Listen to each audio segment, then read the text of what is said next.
Yeah, lights down low, the screen so bright. Welcome to El Profe's Classroom. Class is in session. And for today, we're going to be talking about an animated movie. We're going to be talking about the newest Pixar movie, Hoppers. This is a 2026 release, rated obviously PG. It's on cinemas right now. And it's a movie that's about an hour and 44 minutes long. It was written and directed by Daniel Chong and also written by Jesse Andrews and Jordan Harrison. This is Daniel Chong's first feature film, and the one that has the most experience of the writing team is Jesse Andrews, who worked on Elio and on Luca.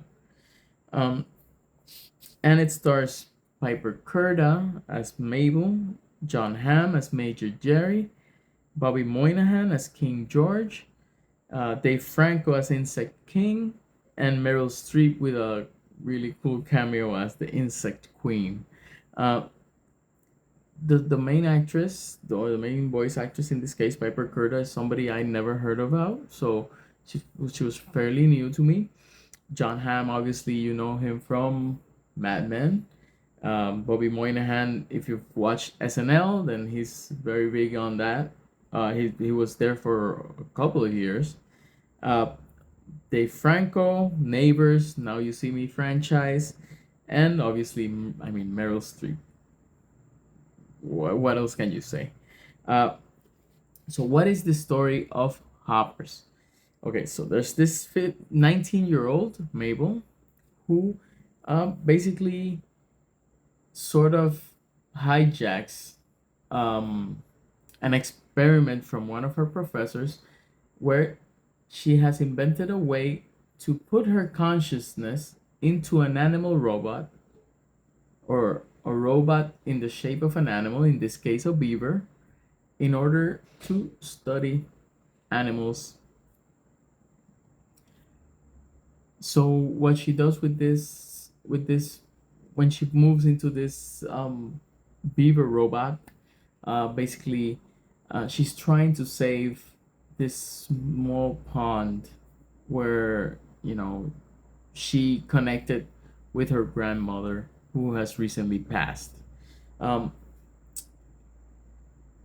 it's a simple story. It has some weird thing about the robot and the consciousness passing to the robot, but they never really go into it too much. And I understand, why would you want to explain all of that in a children's movie? It would be too complex, too complicated. So you don't really get how they came with up with this and all of that. uh I think this is a problem that Pixar has been having a little bit with some of their films. Um, it just felt a little bit just. Eh. It doesn't. I mean, it obviously has a message. It's a very pro environment, pro, you know, having, even though you're having arguments with people you don't agree with. I mean, it's about working together to do the best for humanity, but also for nature and for, you know, the animals that live around us. uh, even though it does all that, and I mean it does all that, it's just a film that doesn't really hit for me. Here's the problem. Uh, you're building up a villain during the whole movie, and then the villain is not. It's not really a villain, and then the villain has like 15 minutes, and it never really hits. Um, it goes a little bit too crazy with that. It's just, I also didn't think the animation looked as good, um, compared to films that came a couple of years back, like Luca. The animation here, I mean, it's good. It's just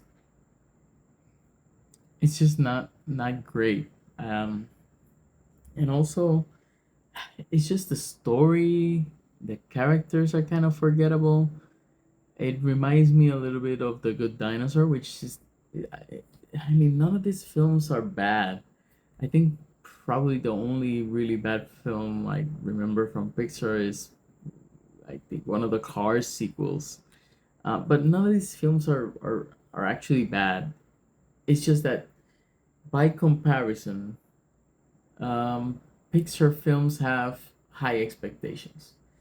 And when the most I can say about your story is that I mean, about your movies, that it feels interesting, but you don't really deliver, then it's not saying too much, and it saddens me because I want Pixar movies to be great. I want them to be able to move me like other Pixar films, like the Toy Story series, or the of or the first 15 minutes of Up. You know, I know what Pixar can do, and this just doesn't reach that level. Um, this would probably be a great film for kids. So I mean, I think they would be interested. There's very cute animals. Talking animals are always a plus. It's just it doesn't hit with the strength of other previous Pixar films for me personally. Uh, so that's my thoughts on Hoppers. It's probably gonna be a skip for me. I don't think I would recommend this one compared to other Pixar films or other animated films for that matter. I don't think it's bad, but it's just nothing special. So those are my thoughts on Hoppers. Like and subscribe, and class dismissed.